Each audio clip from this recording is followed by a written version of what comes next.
What's up, guys? Brad here. So today I want to value Ford stock. And my whole objective here is to answer the question, is Ford a good stock to buy? Okay. And we're going to attempt to answer that by using this discounted cash flow valuation template. Now, I got this from Investing with Tom. He's another YouTuber. He's awesome. Go subscribe to his channel. But let's dive into this discounted cash flow valuation of Ford Motor Company. And one of the reasons I want to do this is, there's this website that tracks how many people using the Robinhood app own these different companies. And Ford is the most popular company. It's the company that shows up in the greatest number of people's portfolios on Robinhood.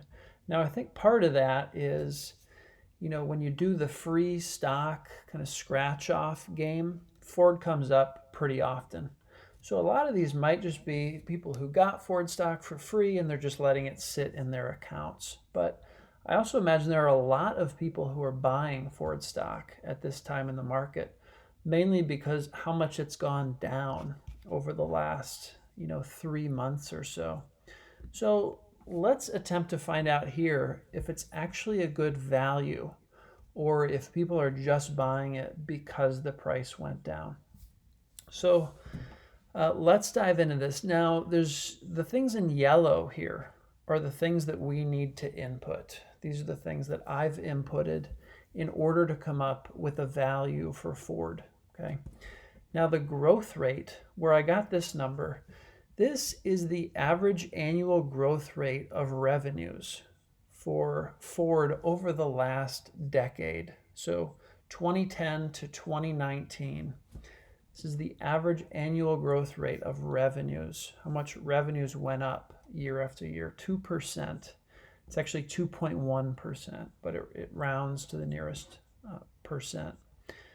The discount rate, that's in order to calculate the present value of future cash flows.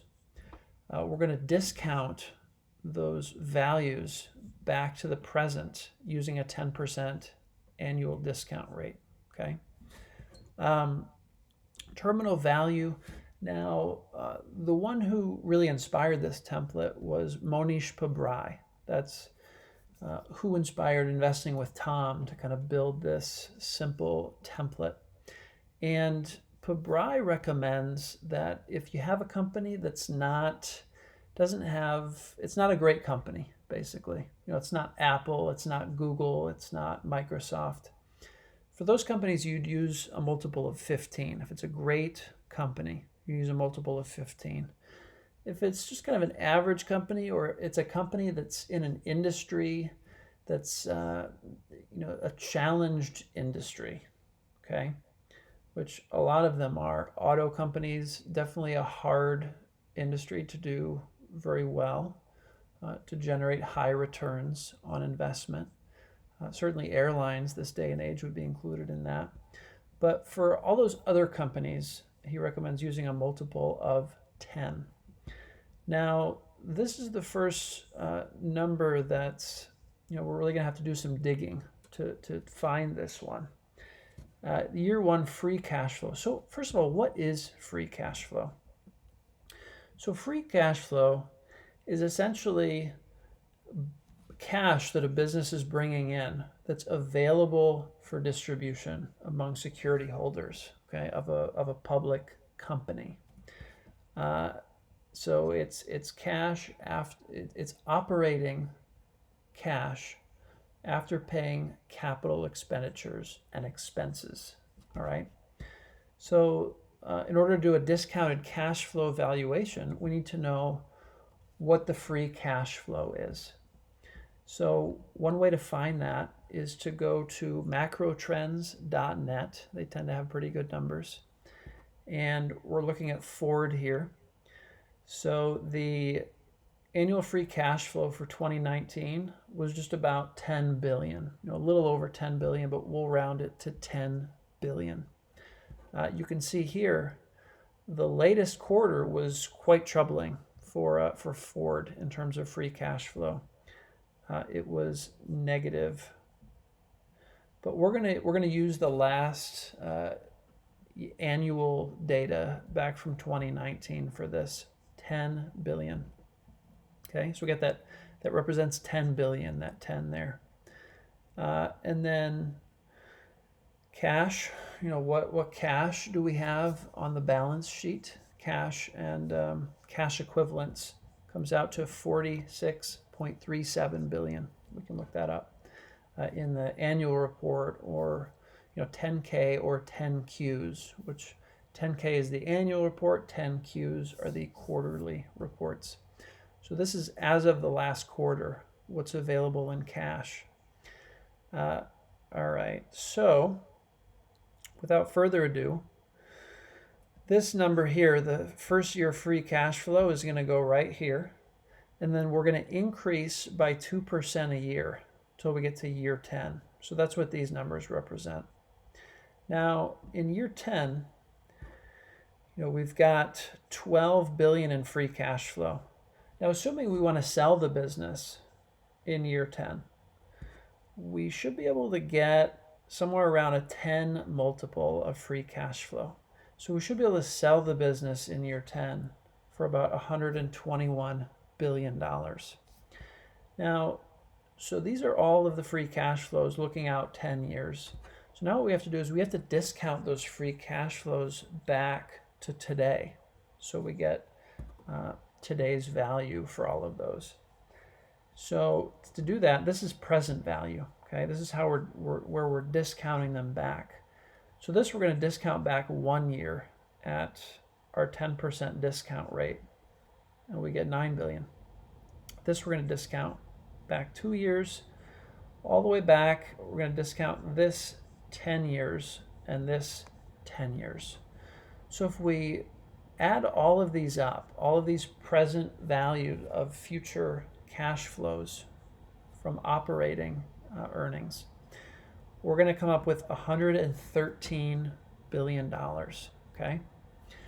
Now, in order to calculate what is available to equity holders, okay, which is what we are if we own shares of Ford, we have to add the cash on the books, which is this. So we get 113, that's future cash flows discounted back. We're going to add that 46 billion. So that's what, 159 billion, okay? Now we have to subtract the debt that's on the balance sheet. And that's 169 billion. So at the end of the day, now these are rounded, which is why we're getting 9 instead of 10 there. But we have minus $9 billion, which is available to equity holders. You guys, we have nothing left. We don't have enough here to pay off the debts that Ford Motor Company has taken on. And you got to remember, debt holders get paid first, okay? Not equity holders. So once you're done paying all the debt, there's nothing left. In fact, the equity holders, they're not going to actually pay this, but equity holders owe $9 billion to the debt holders at the end of the day if, these numbers are correct moving forward. Now, I actually think these are fairly aggressive numbers for Ford Motor Company. 2%, it's clear that Ford is going to lose money this year. It's pretty clear that Ford is going to lose money this year. I would say even next year, there's a good chance they're going to lose money. So if we take this out, if that's gone, and maybe we get half of that, we got to drop this number by 13 billion. We're looking at 100 billion instead of 113 billion. So, and then this multiple here. For Ford, I don't know. I'd be more comfortable with maybe a 7 or 8 multiple for Ford, just because that's kind of what it's been trading at in terms of a price to earnings ratio over the last 5 years. So, I think even this picture here, even though it looks bleak, is actually somewhat rosy. So I am definitely not interested in buying shares of Ford Motor Company. It I just don't see any upside based on these, what I see as somewhat aggressive figures for estimating what the value is, what the intrinsic value of Ford Motor Company is. Now, say this was positive, say, based on your assumptions here, if you want to plug in your own assumptions, say you get a positive number there, okay? Now, the number of shares outstanding for Ford are about 4 billion. And the way you figure that out is you look at the market cap of Ford. And I'm just going to pull this up here on my Robinhood app real quick. So Ford market cap is 20.36 billion, okay? 20 billion 360 million. So you're going to divide the market cap by the price, by the share price, which is $5.10 right now. So if you divide 20.36 divided by 510, you're going to come up with about 4 billion. So that's how many shares are outstanding. So, if this is a positive number, say instead of minus 9 billion, it's positive 9 billion, okay? The way I would calculate what a share is worth is 9 billion divided by 4 billion, number of shares outstanding. And you get a fair value price of $2.25. So, that's how you would calculate the value of a share if, you had something left after, adding the cash and subtracting debt. But we simply don't have anything left here. So I am a definite no on Ford. The F, the stock ticker F to me stands for fail as an investment. But I'm curious to hear from you. Have you been buying Ford? Are you selling Ford? Are you shorting Ford? Do you think it's so overpriced that you're betting that it's going to go down? I'm curious to hear from you what you guys think of Ford. And, if there's anything here that I'm missing. I know I can't see everything about the business. I know Ford has a pretty aggressive financing arm. That's where a lot of money is made for Ford, not for making cars, but actually for financing the cars. And I don't understand that aspect super well. So maybe I'm missing something there. But curious what your guys' thoughts on Ford are. Let me know in the comments.